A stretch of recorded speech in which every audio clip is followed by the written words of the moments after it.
Je vous présente Gilbert Schrenk,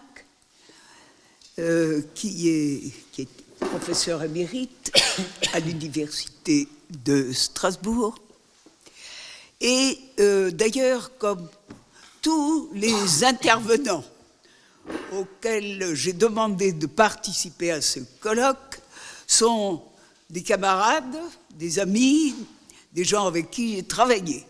Et en particulier, Gilbert Schrenk et moi, nous avons mis au point les 6 tomes du journal de Pierre de l'Étoile. Ça a été un travail et en même temps un lien suffisant pour faire de nous des amis. Alors, je vais vous laisser la parole pour la question suivante. L'Italie, la guerre et les arts, le bel âge florissant de Brantôme. Voilà, merci Madeleine pour ce témoignage d'amitié. Donc je vais vous parler de Brantôme, de la guerre et des arts, comme on vient de l'indiquer. Et je me situerai dans la continuité de ce que mes 2 collègues viennent de dire à l'instant et qui facilite énormément ma communication, que je pourrais donc réduire ou résumer sur certains points pour éviter toute forme de répétition qui serait fatalement un petit peu lourde ou gênante. Donc, parmi les nombreux voyages que Brantôme accomplit à travers l'Europe au cours de sa carrière de soldat, qu'on a restitué, ceux qu'il fit en Italie durant sa jeunesse entre 1558 et 1566, donc un petit espace de temps, eh bien, ces voyages occupent une place à part, dont les mémoires rendent moins compte sous la forme d'un discours autobiographique continu que sous la forme d'une sorte de marqueterie, de digression, de réflexion essaimée et éparse dans son texte. Ce qui rend parfois, évidemment, la reconstitution difficile.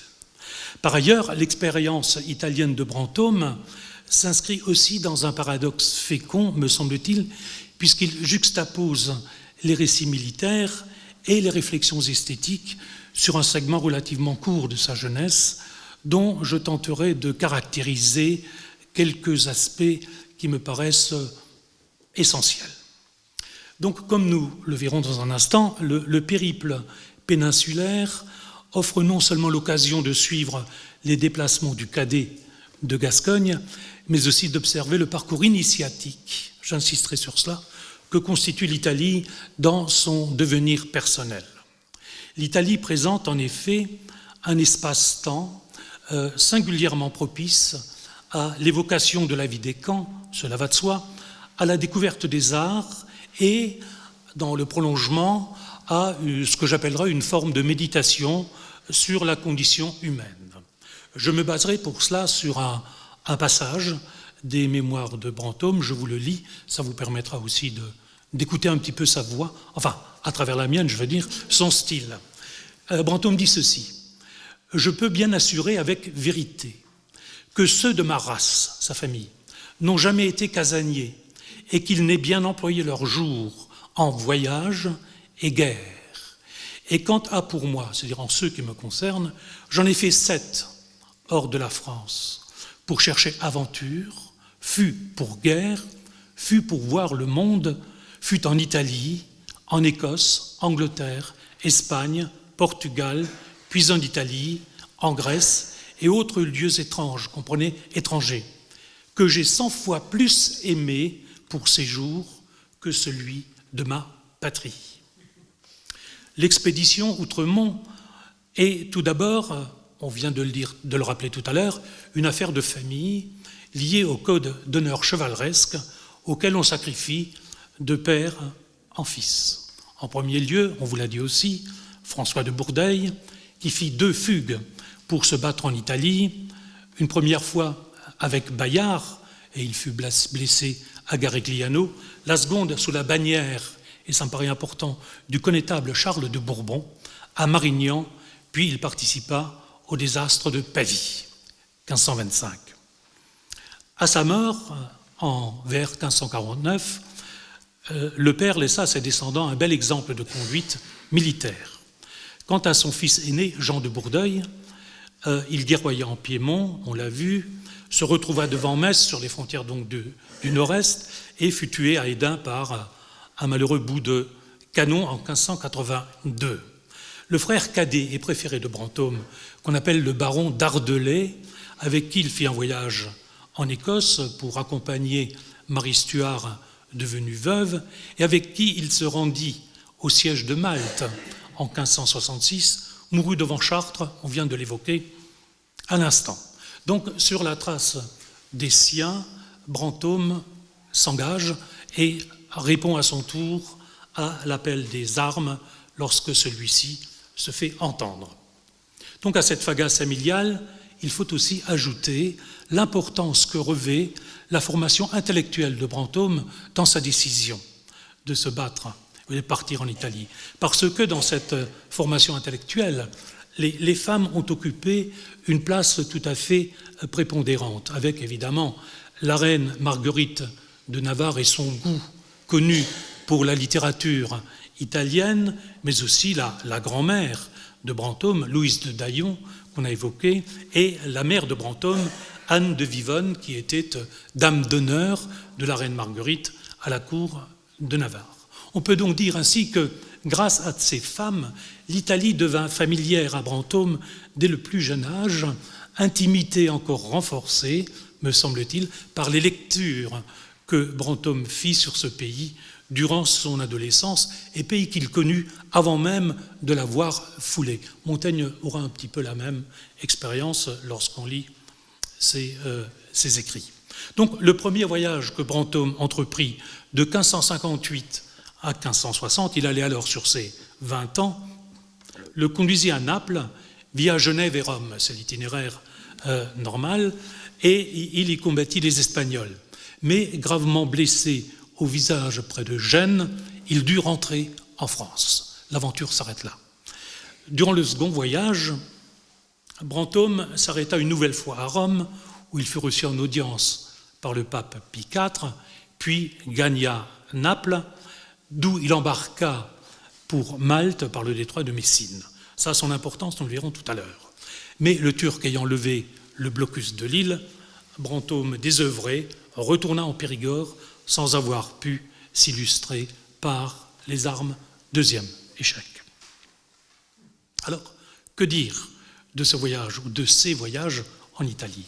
Eh bien, chez Brantôme, l'évocation de la vie militaire italienne proprement dite ne prend pas un relief très particulier dans la mesure où la guerre n'occupe pas, nous l'avons vu, qu'une place, nous l'avons vu que relativement décalée. Le soldat ne fut jamais véritablement mêlé au combat et pour le novice exalté à l'idée de se battre, la guerre fut un échec, voire un fiasco personnel qui, en retour, et ça me paraît très intéressant, va donner naissance dans les mémoires à des scènes ou une reconstitution fantasmée, voire sublimée, de son destin personnel. Ainsi, le vide de l'action et la désillusion italienne laissent dans le souvenir du grabataire dictant son œuvre le sentiment d'un rêve brisé au seuil de sa vie de capitaine. De ce fait, les anecdotes, j'en rapportais quelques-unes, maintenant portent essentiellement sur les mœurs de la soldatesque, mais en général. Parmi ces anecdotes figurent évidemment ces leçons d'escrime qu'il entreprit auprès d'un maître réputé et bien nommé le Grand Tape. C'est un terme tout à fait intéressant. Il rapporte également des anecdotes sur les duels qui généralement se terminent par des rixes et des combats de rue tout à fait effroyables dans les grandes villes qu'il traverse. Et il y a enfin, dans ses observations, ces anecdotes qu'il rapporte sur les capacités tout à fait exceptionnelles des Italiens, mais des soldats en général, de blasphémer et de jurer, ce qui le consterne tout à fait. Une citation parmi d'autres, « Les Italiens, dit-il, sont été grands blasphémateurs, comme j'ai vu la première fois que je fus jamais en Italie. » Puis il ajoute qu'entre-temps, ils se sont peut-être un petit peu corrigés. Alors, il y a une anecdote qu'il faut que je vous raconte à ce sujet, c'est l'histoire d'un capitaine des galères génoises qui se livrait, je cite encore, à d'énormes jurements et blasphèmes qui sont par trop scandaleux et très nuisibles à l'âme, dit Brantôme. Et cela est pour lui une belle illustration de l'impiété des soldats. Donc, jurant Dieu comme un forcené, pour avoir perdu au dé, ce capitaine provoque une effroyable tempête, on s'en doute, au large de Livourne, signe du châtiment divin. Pris aussitôt de remords, n'est-ce pas, le blasphémateur repenti sauve du naufrage le bateau sur lequel se trouvait Brantôme, car la tempête s'apaise miraculeusement. Or, c'est une histoire qu'il raconte comme ça, j'allais dire à bout portant. L'équipage est sauf, on le voit, la morale de l'histoire aussi, et Brantôme est tout à fait content. Mais, ce qui me paraît plus important, c'est que parallèlement à ce tableau des mœurs de la soldatesque, Brantôme accorde aussi une attention très forte, très originale, me semble-t-il, à la description des sites fréquentés en Italie. Et on pourrait faire une comparaison avec le voyage de Montaigne, qui est plus tardif, mais donc un voyage en Italie qui est rapporté dans son journal, mais où les descriptions des paysages me paraissent beaucoup moins précis ou disons pittoresques que sous la plume de Brantôme, qui dans ce cas-là a véritablement un art de la description et de la narration. Alors, encore une fois, c'est l'épisode maltaise, ou l'expédition de Malte, où il se montre extrêmement sensible aux séductions du pays italien. Alors, il parle des paysages, des villes, des fruits, notamment les grenades, qu'il trouve exceptionnelles, et bien sûr des femmes, la beauté des femmes italiennes qu'il a l'occasion de rencontrer, nous le verrons tout à l'heure. Et vous voyez que le voyage ou le déplacement militaire devient progressivement un voyage touristique dans la reconstitution des faits. Et ceci me paraît encore une fois important parce que ce déplacement va nous permettre de trouver, de rencontrer un Brantôme dans ce qu'il a peut-être de plus intime dans sa personnalité, et ce sur quoi on passe peut-être parfois un petit peu vite. Je prends quelques exemples. Les singularités de Naples, de la ville de Naples, le frappent et l'interpellent, comme on dit de nos jours. En particulier, lorsque le vice-roi de Naples, le duc d'Alcala, l'invite à découvrir, je cite, la ville et visiter les sépultures de ses prédécesseurs qui étaient là enterrés et leur jeter de l'eau bénite et prier Dieu sur eux. Nous verrons que cela a un sens très profond. Ensuite, après ce pèlerinage sur les tombes, les fêtes et les ballets se succèdent, agrémentés durant 6 semaines par la présence de Marie d'Aragon, la marquise de Gaz, ses 2 filles et leur dame de compagnie.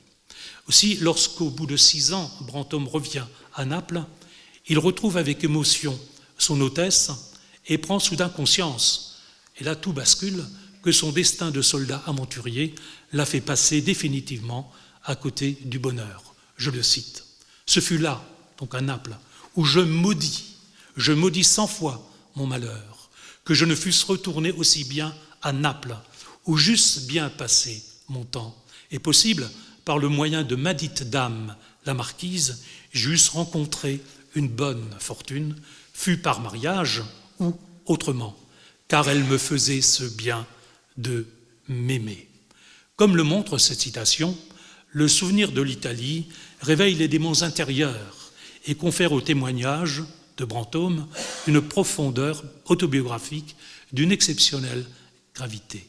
Le retour sur soi est douloureux et l'introspection,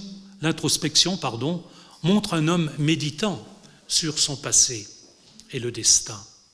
Si militairement, les campagnes italiennes ont été un échec, à la suite d'une blessure ou après le licenciement des armées, elles provoquent chez le mémorialiste la nostalgie douloureuse, sorte de fêlure, des valeurs aristocratiques irrémédiablement perdues par les Français dans les contrées d'Italie. Plus jamais et nulle part ailleurs, Brantôme ne retrouvera l'ardeur et l'idéal guerrier de ses ancêtres.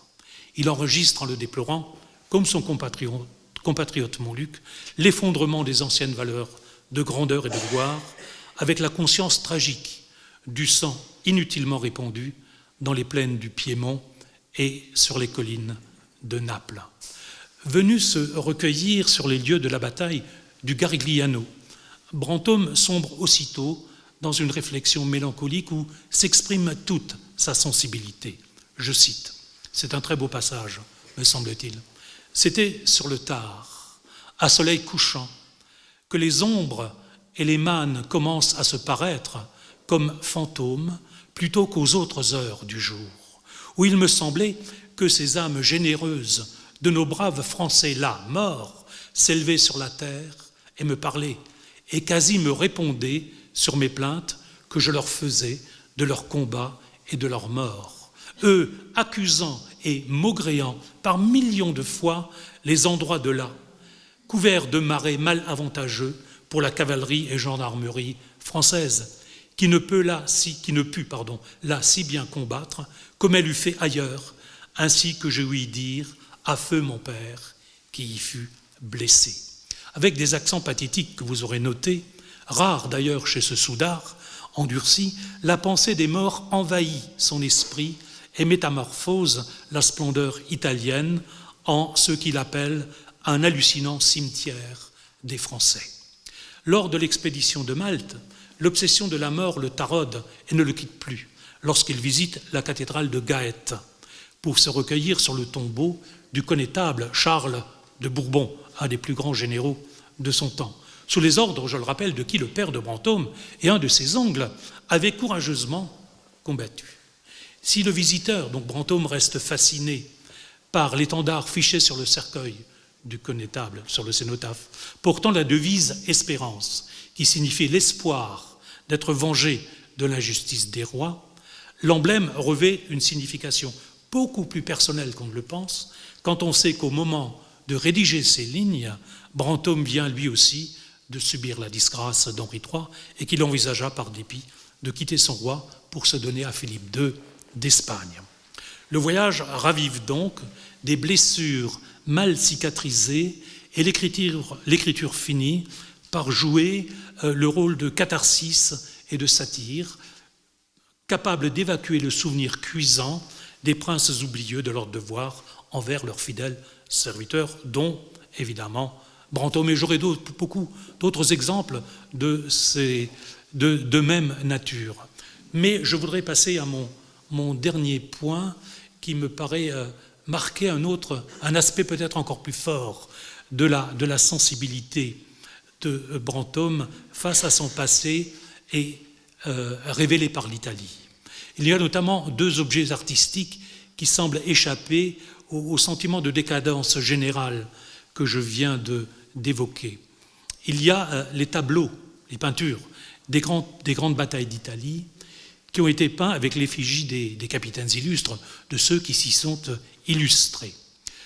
Comme dans l'église de Saint-Jean de Florence, où Brantôme contemple longuement le portrait du marquis de Marignan, vétéran de guerre entre la Toscane et Sienne, et dont il nous dit que les peintures en sont très belles, que le grand-duc Côme, donc de Médicis, fit mettre là en perpétuelle mémoire. L'art comme sorte de revanche sur le destin brisé par la mort de ses combattants. Et après ou à côté des peintures, des tableaux, des œuvres d'art, viennent évidemment les livres et les bibliothèques, ce qui peut jurer un petit peu dans un univers martial que nous venons d'évoquer. C'est-à-dire que la littérature entre de plein pied dans cet univers. L'anecdote qu'il rapporte de son désir d'acquérir, en pleine guerre, dans une ville, je cite, un Pétrarque en grosses lettres, grand volume et commenté, dit, me semble-t-il, assez sa passion du livre et de la poésie. D'ailleurs, un gentilhomme présent dans la librairie se dit étonné qu'un Français recherche les œuvres de Pétrarque, alors que la France peut s'enorgueillir de Ronsard, poète, dit Brantôme, plus excellent 2 fois que Pétrarque. La passion du bibliophile culmine à Rome encore dans le cabinet des curiosités du maréchal Strozzi, dont le fils, Anne-Marie Cocula vient de le rappeler, fut le grand ami de Brantôme, et qui lui présente un ouvrage rarissime pour, je cite, y lire dedans, devant lui, mais non de le transporter ailleurs jamais. On se méfie même des meilleurs amis. Donc Brantôme reste subjugué par cette belle librairie, cette belle bibliothèque qui fourmille de trésors jalousement protégés par les Strozzi avant que Catherine de Médicis, encore une italienne, mais aussi la cousine des Strozzi, ne transfère ce précieux fonds à Chenonceau. Donc retour en France. Alors en conclusion, je ne voudrais pas être trop long, je pense qu'on peut noter que les périples italiens de Brantôme constituent le témoignage, ça va de soi, d'un jeune soldat en quête de fortune et de gloire. Voilà l'image majeure, l'image prépondérante. L'Espagne sera un jour sa terre de prédilection, mais l'Italie ne perdra jamais dans son souvenir le pouvoir de fascination qu'elle a exercé au début de sa carrière et qui sonne comme un destin. En Italie, Brantôme a espéré incarner ou trouver les valeurs chevaleresques des ancêtres, ces véritables modèles comme son père, Bayard, le connétable de Bourbon et tant d'autres Français disparus. Au cours du récit rétrospectif qu'il donne de ce rêve exaltant, le passé prend un relief particulier de grandeur dont le présent, le moment de l'écriture, dit la dissolution dans le néant des guerres civiles en France. En se penchant sur ses souvenirs, le chroniqueur restitue non seulement un passé révolu, il renvoie aussi à ses obsessions intimes et se livre à une profonde confession, on est bien avant Rousseau évidemment, et une méditation sur la condition humaine. Ces visites sur les tombes des grands capitaines français correspondent, à mon avis, à une forme de retour à l'image héroïque du père, tout comme son rapport aux femmes garde une part maternelle que la marquise napolitaine, la marquise de Gand, a incarnée, affleure ainsi au fil des anecdotes les regrets d'un destin brisé et d'une frustration existentielle réelle que l'écriture compense avec un certain lyrisme. Je cite, « Mais toute telle faveur, telle grandeur, telle vanterie de sa vie, telle gentillesse, tel bon temps s'en sont allés dans le vent. Et ne m'est rien resté que d'avoir été tout cela. Et un souvenir encore qui quelquefois me plaît, quelquefois me déplaît, m'avançant sur la maudite chenue vieillesse, la pire de tous les maux du monde, et sur la pauvreté qui ne se peut réparer comme par un bel âge florissant. Tout compte fait, la geste italienne correspond bien au bel âge florissant du jeune Brantôme, soldat égaré dans ses rêves de vaine gloire que les mémoires immortalisent avec regret. Merci.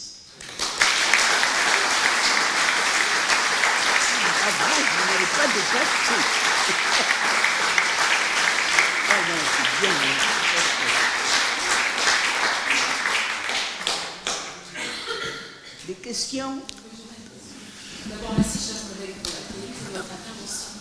J'aimerais savoir, est-ce que je ne suis pas une spécialiste de Brantôme, est-ce qu'il a fait ce genre de réflexion un peu mélancolique sur les ruines antiques dans son périple en Italie? Est-ce qu'il y a, comme du Bellay, par exemple, une espèce de réflexion sur les vestiges romains? Bien sûr, il est tout à fait naturel que l'on songe automatiquement à du Bellay, bien sûr, mais cette réflexion est faite sur un champ de bataille. Et c'est montrer toute la différence. C'est qu'il en parle, comme du Bellay pourrait en parler, des antiquités romaines. Et il est très intéressant de noter que c'est au spectacle de cette campagne ou de cette terre dévastée, réduite à néant, qu'il se refait en quelque sorte dans la mémoire un dialogue avec les disparus, avec son père et avec l'histoire. Voilà. Pardon, est-ce que je pourrais faire une réflexion qui porte sur les trois communications? Je regroupe un peu mes réflexions pour dire que je trouve absolument fascinant que vos trois communications arrivent en fait à la même conclusion, qui est la part de nostalgie qui en fait justifie l'acte d'écrit. Je crois qu'on a là quelque chose qui permet de sortir un peu de cette idée simpliste que ce que l'on décrit, c'est le réel. Vous voyez tout de suite l'effet un petit peu mécanique. On a là quelque chose de beaucoup plus intéressant.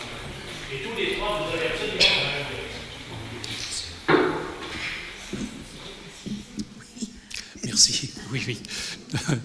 Il est vrai que, enfin, je ne m'autoriserai pas à parler au nom allez-y. des dames, mais il est vrai que Anne-Marie Cocula parlait d'une reconsidération de l'interprétation, de l'herméneutique brantômienne, est-ce qu'on peut le dire, hein? Mais il me semble que l'étude ou l'analyse du genre littéraire, hein, notamment les mémoires ou l'écriture personnelle, qu'on appelle aussi parfois l'autobiographie, amène également à des considérations aussi fines et peut-être renouvelant une certaine perception de l'acte d'écrire. Pourquoi écrit-on ces mémoires, n'est-ce pas? Et au nom de quoi, à partir de quoi? Ce sont des questions très intéressantes, oui. Comme quoi l'histoire et la littérature font bon ménage.